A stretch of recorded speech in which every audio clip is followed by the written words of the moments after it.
जरा एक पल के लिए सोचिए, आप उस संकरी गली में खड़े हैं जहां पत्थर की दीवारें सदियों पुरानी हैं। हवा में धूप और ठंडी नमी घुली हुई है और दूर कहीं से अजान की आवाज गूंज रही है। ये 1453 का कॉन्स्टेंटिनोपल है, वो शहर जो अभी अभी एक साम्राज्य से दूसरे साम्राज्य के हाथों में गया है। आप देख रहे हैं कि एक के बाद एक सफेद वस्त्रों में लिपटी स्त्रियां, जिनकी आंखें न रोती हैं न भटकती हैं, बस जमी हुई है किसी अनदेखी दीवार पर। उनके होंठ बंद हैं, लेकिन उनकी खामोशी इतनी भारी है कि वो हवा में महसूस होती है। ये वो औरतें थीं जिन्होंने ईश्वर को अपना जीवन समर्पित किया था, और अब एक साम्राज्य की मशीनरी ने उन्हें इतिहास के सबसे अंधेरे कोने में धकेल दिया था। उनकी कहानी न किसी किताब में थी, न किसी दरबारी दस्तावेज में, क्योंकि जो लोग इतिहास लिखते हैं वही लोग कुछ आवाजों को हमेशा के लिए दबा भी देते हैं। लेकिन आज वो खामोशी टूटेगी। सन 1453 की वो रात इतिहास की सबसे लंबी रात थी। कॉन्स्टेंटिनोपल की दीवारें, जो 1000 साल से अजेय थीं, उस रात टूट गईं। सुल्तान महमद द्वितीय की फौजें शहर के भीतर घुस चुकी थीं। तोपों की गड़गड़ाहट थम गई थी, लेकिन शहर की सांसें भी जैसे रुक गई थीं। गलियां सुनसान थीं, बाजार बंद थे, और उन संकरी गलियों में पत्थर की मोटी दीवारों के पीछे कॉन्स्टेंटिनोपल के गिरजाघरों और मठों में बंद थीं वो औरतें, जिन्होंने अपनी पूरी जिंदगी ईश्वर की सेवा में लगा दी थी। वे नन थीं, बाइजेंटाइन साम्राज्य की सबसे पवित्र संस्थाओं की रखवाली करने वाली स्त्रियां। उन्हें नहीं पता था कि अगले कुछ घंटों में उनकी दुनिया हमेशा के लिए बदल जाएगी। उस रात से पहले कॉन्स्टेंटिनोपल में 50 से अधिक सक्रिय मठ थे, जिनमें सैकड़ों धार्मिक स्त्रियां रहती थीं। उनका जीवन सुबह की प्रार्थना से शुरू होता था और रात की प्रार्थना पर खत्म होता था। वे पढ़ती थीं, लिखती थीं, बीमारों की सेवा करती थीं, अनाथ बच्चों को पालती थीं। उनका अस्तित्व केवल धार्मिक नहीं था, वे बाइजेंटाइन समाज की रीढ़ थीं। लेकिन इतिहास की किताबों ने उन्हें कभी वो जगह नहीं दी जिसकी वे हकदार थीं। जब कॉन्स्टेंटिनोपल गिरा तो दुनिया ने सुना राजाओं की हार की कहानी, सेनाओं की वीरता की कहानी, एक साम्राज्य के अंत की कहानी। लेकिन उन औरतों की कहानी जो उस रात अपने मठों में घुटनों के बल बैठकर आखिरी प्रार्थना कर रही थीं, वो कहानी किसी ने नहीं सुनाई। बाइजेंटाइन साम्राज्य की जड़ें कॉन्स्टेंटिनोपल से भी पुरानी थीं। सन 330 में जब सम्राट कॉन्स्टेंटीन प्रथम ने इस शहर को रोमन साम्राज्य की नई राजधानी बनाया, तब से ये शहर ईसाई धर्म का सबसे बड़ा गढ़ बन गया। सदियों में यहाँ गिरजाघर बने, मठ बने, और उन मठों में हजारों स्त्रियों ने अपना जीवन समर्पित किया। ये नन केवल प्रार्थना करने वाली स्त्रियां नहीं थीं, ये इतिहास की संरक्षिकाएं थीं। इन्होंने यूनानी पांडुलिपियां सहेजी थीं, इन्होंने बच्चों को पढ़ाया था, इन्होंने महामारियों में लोगों की सेवा की थी। कॉन्स्टेंटिनोपल की पहचान केवल उसकी दीवारों से नहीं थी, उसकी पहचान इन स्त्रियों से भी थी। और जब वो रात आई, सन 1453 की 29 मई की वो काली रात, तो सब कुछ बदल गया। उस्मानी फौज के शहर में दाखिल होते ही सबसे पहले जो जगह निशाने पर आईं, वे थे गिरजाघर और मठ। ये कोई संयोग नहीं था, ये एक सोची समझी रणनीति थी। किसी भी जीते गए शहर में सबसे पहले उसकी आत्मा को तोड़ा जाता है, और कॉन्स्टेंटिनोपल की आत्मा उसके धार्मिक केंद्रों में बसती थी। जब उस्मानी सैनिक मठों के दरवाजे तोड़कर भीतर घुसे, तो उन्होंने क्या देखा? घुटनों के बल बैठी औरतें, हाथों में माला, होठों पर प्रार्थना, आंखों में भय नहीं, एक अजीब सी शांति, जैसे उन्हें पता था कि यह पल आएगा, जैसे उन्होंने इसके लिए खुद को तैयार कर लिया था। उस्मानी दस्तावेजों में, जो बाद में तुर्क अभिलेखागारों में मिले, इन मठों पर किए गए छापों का उल्लेख बेहद संक्षिप्त है, जैसे किसी ने जानबूझकर इन औरतों का नाम मिटाने की कोशिश की हो। लेकिन बाइजेंटाइन इतिहासकार जॉर्जियस स्फ्रांजेस, जो खुद उस पतन के गवाह थे, उन्होंने अपनी पांडुलिपि क्रॉनिकन माइनस में लिखा कि मठों की स्त्रियों को बंदी बनाया गया और उन्हें साम्राज्य के विभिन्न हिस्सों में भेज दिया गया। ये एक वाक्य था, बस एक वाक्य। सैकड़ों स्त्रियों की तकदीर एक वाक्य में समेट दी गई। लेकिन उस एक वाक्य के पीछे कितनी कहानियां छुपी थीं, ये सोचकर रूह कांप जाती है। आप सोचिए, अगर आपने अपनी पूरी जिंदगी एक मकसद के लिए दी हो, हर सुबह एक ही प्रार्थना, हर रात एक ही आस्था, और एक रात सब कुछ छिन जाए, न केवल आजादी, बल्कि वो पहचान भी जो आपने खुद चुनी थी। यही वो लम्हा था जो उन ननों ने 29 मई 1453 की रात महसूस किया। कॉन्स्टेंटिनोपल के पतन की कहानी में राजाओं का नाम है, सेनापतियों का नाम है, यहां तक कि उस तोप का भी नाम है, बेसिलिका, हंगेरियन इंजीनियर उर्बान द्वारा बनाई गई विशालकाय तोप। लेकिन उन ननों का नाम, इतिहास ने उन्हें नाम देना भी जरूरी नहीं समझा। और यही वो सबसे बड़ा अन्याय है जो एक सभ्यता किसी के साथ कर सकती है, उसे मिटा देना, न तलवार से, न आग से, बल्कि चुप्पी से, दस्तावेजों की चुप्पी से, इतिहास की चुप्पी से। लेकिन इतिहास पूरी तरह चुप नहीं रह सका, क्योंकि कुछ आवाजें ऐसी होती हैं जो पत्थरों में भी दर्ज हो जाती हैं, और उन पत्थरों को सदियों बाद कोई न कोई पढ़ता जरूर है। लेकिन उन पत्थरों की कहानी समझने के लिए पहले ये समझना जरूरी है कि उस्मानी सल्तनत में एक जीती हुई औरत की कानूनी हैसियत क्या थी। सन 1453 में उस्मानी कानून के तहत युद्ध में जीती गई आबादी को 3 हिस्सों में बांटा जाता था, जो लड़े, जो भागे और जो बच गए। जो बच गए उनमें औरतें और बच्चे सबसे पहले आते थे, और उस्मानी कानून की नजर में ये औरतें अब गनीमत थीं, यानी युद्ध में मिली संपत्ति। ये शब्द सुनने में जितना ठंडा लगता है, उस वक्त की हकीकत उससे कहीं ज्यादा भारी थी। नन होना, ईश्वर को समर्पित होना, दशकों तक मठ में रहना, इनमें से कोई भी बात उस्मानी कानून की उस श्रेणी को नहीं बदल सकती थी जिसमें उन्हें रखा गया था। वे स्त्रियां थीं, वे जीती हुई थीं, बस इतना काफी था। कॉन्स्टेंटिनोपल के पतन के तुरंत बाद सुल्तान महमद द्वितीय ने शहर में 3 दिन की छूट का ऐलान किया था। ये उस्मानी परंपरा थी जिसमें जीतने वाली फौज को शहर से हासिल करने का अधिकार दिया जाता था। यूनानी इतिहासकार क्रिटोबुलस ऑफ इम्ब्रोस ने अपनी रचना में लिखा है कि इन 3 दिनों में मठों को विशेष रूप से निशाना बनाया गया, क्योंकि वहां औरतें थीं, वहां सोने के बर्तन थे, वहां पांडुलिपियां थीं। जो कुछ भी मूल्यवान था वो सब उन दीवारों के भीतर था, और वे दीवारें अब किसी की रक्षा नहीं कर सकती थीं। जब उस्मानी सैनिक मठ संत जॉन द बैप्टिस्ट, जो कॉन्स्टेंटिनोपल के सबसे पुराने मठों में से एक था, में दाखिल हुए, तो वहां मौजूद ननों ने न चीख मारी न भागने की कोशिश की। एक समकालीन बीजांतीन गवाह के अनुसार उन्होंने एक दूसरे का हाथ थामा और प्रार्थना जारी रखी। ये साहस था, ये हार नहीं थी, ये उस आखिरी चीज को थामे रहना था जो उनके पास बची थी, उनकी आस्था। लेकिन आस्था उस वक्त तलवारों को नहीं रोक सकती थी। उन्हें बाहर निकाला गया, उनके मठ की संपत्ति जब्त कर ली गई, और वे औरतें जिन्होंने कभी मठ की दीवारों के बाहर कदम नहीं रखा था, उन्हें कॉन्स्टेंटिनोपल की उन गलियों में धकेल दिया गया जो अब एक नए साम्राज्य की थीं। अब सवाल ये है कि इन ननों को कहां भेजा गया। उस्मानी साम्राज्य में बंदियों के लिए एक व्यवस्थित तंत्र था। बड़े शहरों में बुरसा, अदिरने और नए उस्मानी कॉन्स्टेंटिनोपल में बंदियों को बाजारों में लाया जाता था। ये बाजार केवल व्यापार की जगह नहीं थे, ये साम्राज्य की ताकत का प्रदर्शन थे। यहाँ अमीर उस्मानी परिवार, सरकारी अधिकारी और दरबारी अपनी जरूरत के अनुसार बंदियों को खरीदते थे। कुछ ननों को धनी परिवारों के घरों में भेजा जाता था, कुछ को साम्राज्य के दूर दराज के इलाकों में, अनातोलिया के छोटे कस्बों में, बाल्कन के गांवों में भेज दिया गया, और कुछ जिनकी उम्र कम थी, जो दिखने में उल्लेखनीय थीं, उन्हें उस्मानी हरम व्यवस्था की तरफ धकेला गया। ये शब्द हरम आज भी इतिहास की किताबों में एक रहस्य की तरह लिखा जाता है, लेकिन उन ननों के लिए ये कोई रहस्य नहीं था। ये एक ऐसी दुनिया थी जिसकी उन्होंने कभी कल्पना भी नहीं की थी। जिन औरतों ने ईश्वर के नाम पर सांसारिक जीवन छोड़ा था, उन्हें एक ऐसी व्यवस्था में धकेला जा रहा था जो उनकी पूरी पहचान को नकारती थी। तुर्की अभिलेखागारों में, जिन्हें 20वीं सदी में तुर्की के इतिहासकारों ने आंशिक रूप से खोला, कुछ प्रशासनिक दस्तावेज मिले हैं जिनमें रूम की औरतों का उल्लेख है। रूम उस्मानी शब्द था बीजांतीनी यूनानियों के लिए। इन दस्तावेजों में उनकी संख्या दर्ज है, नाम नहीं। उनकी उम्र दर्ज है, पहचान नहीं।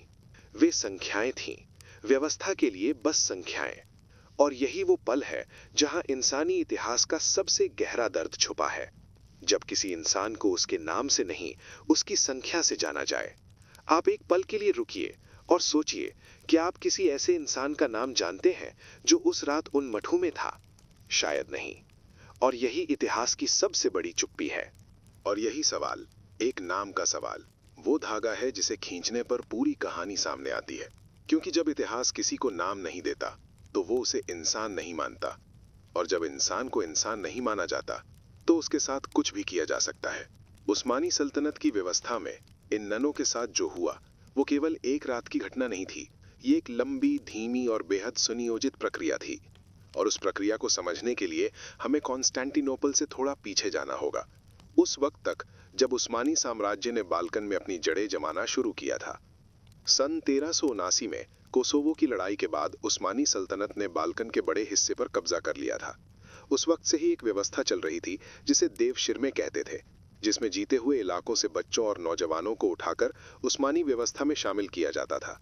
लेकिन औरतों के लिए, खासकर धार्मिक औरतों के लिए एक अलग रास्ता था। उन्हें देवशिरमे में नहीं लिया जाता था। उनके लिए गनीमत की वो श्रेणी थी जिसका जिक्र हम पहले कर चुके हैं, और उस श्रेणी में रहते हुए उनकी तकदीर का फैसला एक इंसान नहीं, एक पूरी व्यवस्था करती थी। कॉन्स्टेंटिनोपल के पतन के बाद जो ननें बंदी बनाई गईं, उनमें से कुछ के बारे में बाइजेंटाइन प्रवासी समुदायों ने रिकॉर्ड रखे। इटली में, खासकर वेनिस और जेनोआ में, बाइजेंटाइन शरणार्थियों की एक बड़ी आबादी आ बसी थी। इनमें से कुछ ने अपने पीछे छूटी हुई औरतों के बारे में जो लिखा, वो आज भी वेनिस के राज्य अभिलेखागार में मौजूद है।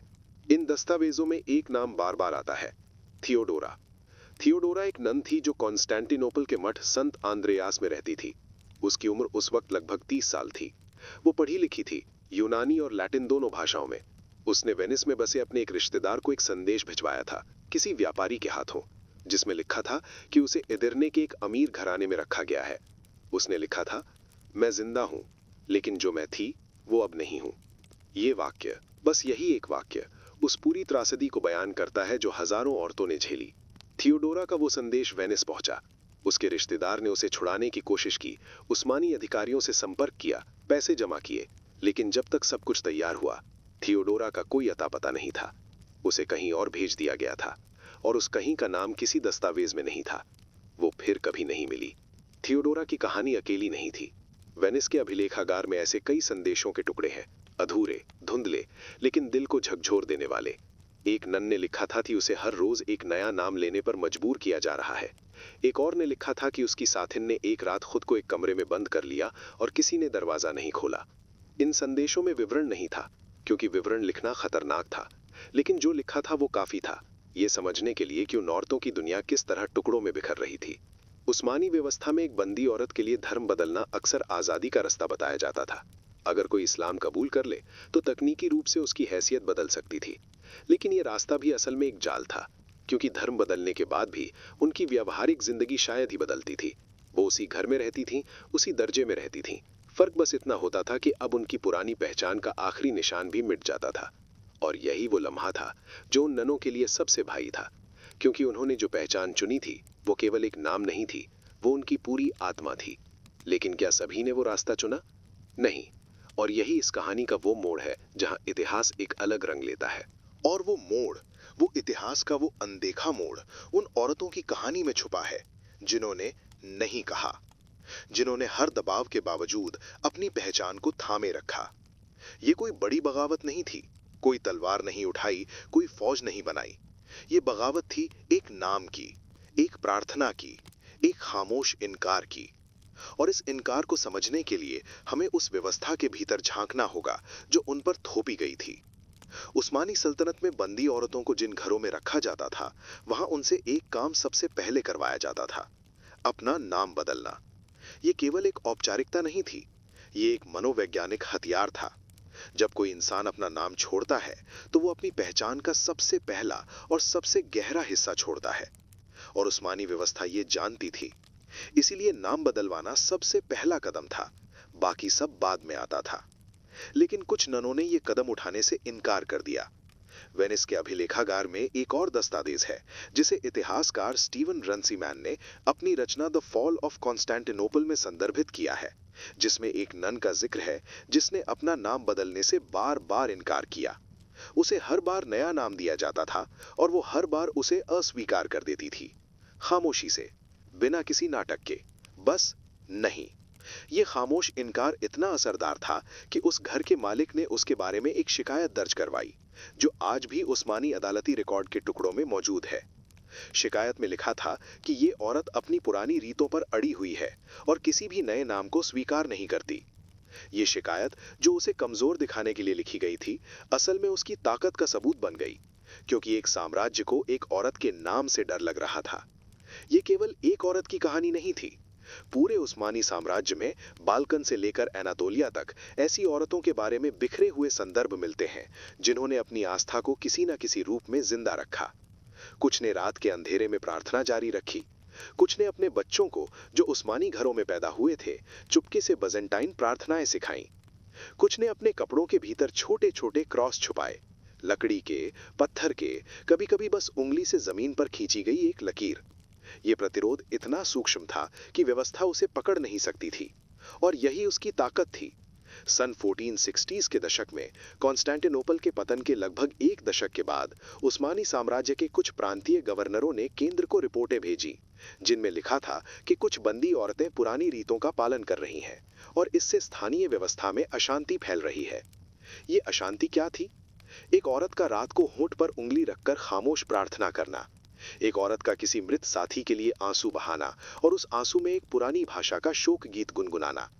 ये अशांति थी एक साम्राज्य के लिए, और ये बताता है कि वे औरतें कितनी ताकतवर थीं, इतनी ताकतवर कि उनकी खामोश प्रार्थना भी एक साम्राज्य को बेचैन कर देती थी। लेकिन इस प्रतिरोध की एक कीमत थी। जो औरतें अड़ी हुई थीं, उन्हें अक्सर और दूर भेज दिया जाता था, साम्राज्य के उन कोनों में जहां कोई उन्हें जानता ना हो, कोई उनकी भाषा ना समझे, कोई उनके दर्द को ना पहचान सके। ये सजा थी, दूरी की, अकेलेपन की, अनजान जमीन की। लेकिन क्या इस अकेलेपन ने उन्हें तोड़ा? इतिहास कहता है, हमेशा नहीं। और हमेशा नहीं, यही वो दो शब्द हैं जो इस पूरी कहानी की रूह हैं, क्योंकि इतिहास के सबसे अंधेरे अध्यायों में भी कुछ ऐसी औरतें थीं जो न टूटी न मिटी, बल्कि उन्होंने अपने अस्तित्व को इस तरह बचाया जैसे कोई दीपक आंधी में अपनी लौ को मुट्ठी में छुपा लेता है। और उन औरतों में से एक की कहानी, जो सदियों बाद एक पुराने मठ की दीवार में चुनी हुई ईंटों के पीछे से मिली, आज भी इतिहासकारों को हैरान करती है। सन 1950 के दशक में जब इस्तांबुल में, जो कभी कॉन्स्टेंटिनोपल था, कुछ पुरानी इमारतों की मरम्मत का काम शुरू हुआ, तो एक पुराने बीजेंटाइन मठ की दीवार के भीतर एक छोटी सी कांच की शीशी मिली। उस शीशी के भीतर एक बेहद पतले चमड़े पर लिखे कुछ शब्द थे, यूनानी भाषा में। तुर्की पुरातत्ववेत्ताओं ने उसे इस्तांबुल विश्वविद्यालय के भाषा विभाग को सौंपा। जब उन शब्दों का अनुवाद हुआ तो कमरे में मौजूद हर इंसान चुप हो गया। उन शब्दों में लिखा था, मेरा नाम एलिनी है, मैं यहां थी, मैं यहां हूं, और जब तक ये दीवार खड़ी है मैं यहां रहूंगी। बस इतना, कोई तारीख नहीं, कोई विवरण नहीं, लेकिन वो 3 वाक्य उस पूरी त्रासदी का सबसे ताकतवर जवाब थे जो किसी ने दिया। एलिनी, जो नाम उसे बदलने के लिए कहा गया होगा, उसने उसे दीवार में दर्ज करा दिया। जब कोई उसका नाम मिटाने की कोशिश कर रहा था, उसने उसे पत्थर में उकेर दिया। ये प्रतिरोध था, ये इंसानी जिद थी, ये वो चीज थी जो कोई साम्राज्य नहीं छीन सकता था। एलिनी की उस शीशी की कहानी अकेली नहीं है। पिछले कुछ दशकों में बीजेंटाइन पुरातत्व के क्षेत्र में जो खुदाइयां हुई हैं, खासकर इस्तांबुल, थेसलोनिकी और उत्तरी ग्रीस के पुराने उस्मानी इलाकों में, उनमें ऐसे कई निशान मिले हैं जो बताते हैं कि इन औरतों ने अपने अस्तित्व को हर उस तरीके से दर्ज किया जो उनके पास था। कुछ ने दीवारों पर छोटे छोटे क्रॉस उकेरे, इतने छोटे कि नजर से बचे रहें। कुछ ने पत्थर के फर्श पर यूनानी अक्षर खरोचे, अपने नाम के पहले अक्षर। कुछ ने कपड़े की बुनाई में ऐसे पैटर्न बुने जो बीजेंटाइन धार्मिक प्रतीकों से मेल खाते थे, जिन्हें कोई पहचान न सके जब तक वो खुद उस परंपरा से ना हो।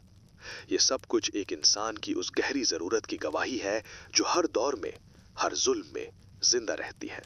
ये बताने की जरूरत कि मैं यहां था, मैं मौजूद था, मुझे मिटाया नहीं जा सकता। अगर ये कहानी आपके दिल को छू रही है तो एक बार लाइक जरूर करें, क्योंकि ऐसी आवाजें जो सदियों से खामोश थीं सिर्फ यहां सुनाई देती हैं, और इन आवाजों को जिंदा रखना हम सब की जिम्मेदारी है। लेकिन एलिनी और उन जैसी औरतों की कहानी केवल उनके अपने प्रतिरोध की कहानी नहीं है, ये उस पूरे नेटवर्क की कहानी भी है जो उनके इर्द गिर्द बेहद चुपके से बन रहा था। क्योंकि जब एक साम्राज्य किसी को अकेला करने की कोशिश करता है तो इंसान किसी न किसी तरह एक दूसरे को ढूंढ ही लेते हैं।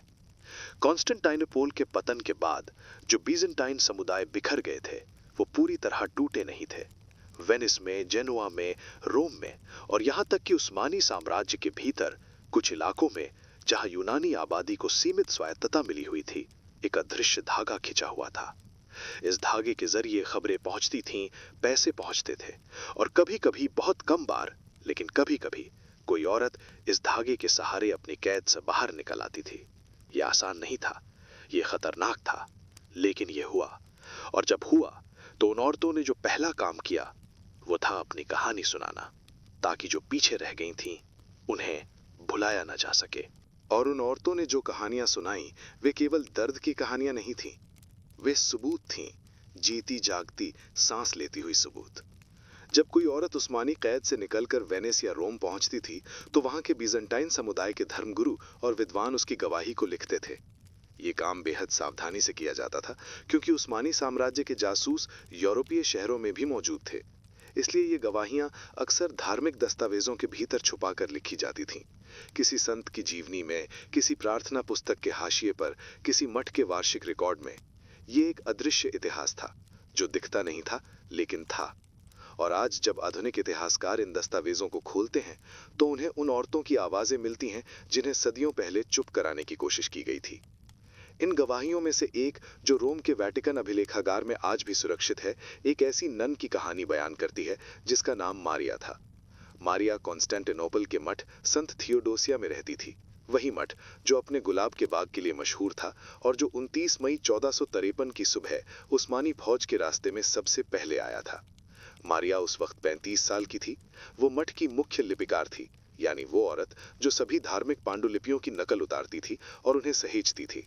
जब उस्मानी सैनिक मठ में दाखिल हुए तो मारिया ने जो पहला काम किया वो ये था कि उसने जितनी पांडुलिपियां हो सकती थीं उन्हें अपने कपड़ों के नीचे छुपा लिया। वो जानती थी कि उसे पकड़ा जाएगा, वो जानती थी कि उसे ले जाया जाएगा, लेकिन वो ये भी जानती थी कि जो उसने छुपाया है वो उससे भी ज्यादा जरूरी है। मारिया को इदिरने के एक घराने में रखा गया। वहां उसने वो सब किया जो उससे करवाया जाता था, लेकिन रात को जब सब सो जाते थे वो उन पांडुलिपियों के टुकड़ों को निकालती थी और उनकी नकल उतारती थी। कपड़े के धागों पर, दीवारों की धूल पर उंगली से, कभी कभी अपने ही नाखून से लकड़ी पर। ये काम उसने 3 साल तक जारी रखा। 3 साल, हर रात, बिना किसी को बताए, बिना किसी उम्मीद के कि कोई इसे पढ़ेगा। लेकिन उसने लिखा, क्योंकि लिखना उसके लिए सांस लेने जितना जरूरी था। सन 1456 में 3 साल बाद एक बीजेंटाइन व्यापारी की मदद से मारिया इदिरने से भाग निकलने में कामयाब हुई। वो वेनिस पहुंची। वहां उसने जो कुछ छुपा कर रखा था वो सब उसने चर्च के धर्मगुरुओं को सौंप दिया और उन धर्मगुरुओं ने उसकी गवाही लिखी, जो बाद में रोम पहुंची और वेटिकन के अभिलेखागार में बंद हो गई। मारिया की कहानी में जो बात सबसे ज्यादा चौंकाती है वो ये नहीं है कि उसने पांडुलिपियां छुपाई, वो ये है कि उसने 3 साल तक अकेले, बिना किसी सहारे के, बिना किसी यकीन के कोई उसे बचाएगा, वो काम जारी रखा जो उसे इंसान बनाता था। वो लिखती रही, क्योंकि जब तक वो लिख रही थी वो मारिया थी। जब तक वो मारिया थी वे उसे मिटा नहीं सकते। और यही वो ताकत है जो किसी साम्राज्य के पास नहीं होती, क्योंकि साम्राज्य इमारतें बनाते हैं, कानून बनाते हैं, फौजें बनाते हैं, लेकिन वे ये नहीं बना सकते कि एक इंसान खुद को कैसे परिभाषित करे। मारिया ने खुद को परिभाषित किया, अपनी लेखनी से, अपनी रातों से, अपनी उस जिद से जो किसी को दिखती नहीं थी लेकिन हर पल मौजूद थी। और आज, सदियों बाद, जब हम उसका नाम लेते हैं तो वो जिद जीत जाती है। आप सोचिए, अगर मारिया ने वो रात नहीं लिखा होता, अगर उसने तीसरी रात थककर हार मान ली होती, तो क्या उसकी कहानी आज हम तक पहुंचती? और अगर वो नहीं पहुंचती तो क्या हम जान पाते कि उस अंधेरे में कितनी रोशनी थी? और मारिया का वो सवाल जो उसने नहीं पूछा, लेकिन जिसका जवाब उसकी पूरी जिंदगी थी, आज भी हवा में तैरता है। उस्मानी सल्तनत में कैद उन ननों की कहानी केवल एक साम्राज्य और एक पराजित शहर की कहानी नहीं है। ये उस इंसानी सच्चाई की कहानी है जो हर दौर में, हर जुल्म में, हर मिटाने की कोशिश के बावजूद जिंदा रहती है। कि पहचान को तलवार से नहीं मिटाया जा सकता। कॉन्स्टेंटिनोपल की वो ननें, थियोडोरा, एलेनी, मारिया और वे सैकड़ों जिनके नाम हम आज भी नहीं जानते, उन्होंने कोई जंग नहीं लड़ी, उन्होंने कोई फौज नहीं बनाई, लेकिन उन्होंने वो किया जो शायद सबसे मुश्किल काम है। उन्होंने खुद को याद रखा। जब पूरी व्यवस्था उन्हें भुलाने पर तुली थी, उन्होंने दीवारों में नाम उकेरे, कपड़ों में निशान बुने, रात के अंधेरे में प्रार्थनाएं फुसफुसाईं। और आज 500 साल से भी ज्यादा वक्त के बाद हम उनके नाम ले रहे हैं। इसका मतलब है वे जीत गईं। लेकिन इस जीत की कीमत को नजरअंदाज नहीं किया जा सकता। ये कीमत थी उनकी आजादी, उनका घर, उनके साथी, उनकी वो दुनिया जो उन्होंने अपने हाथों से बनाई थी।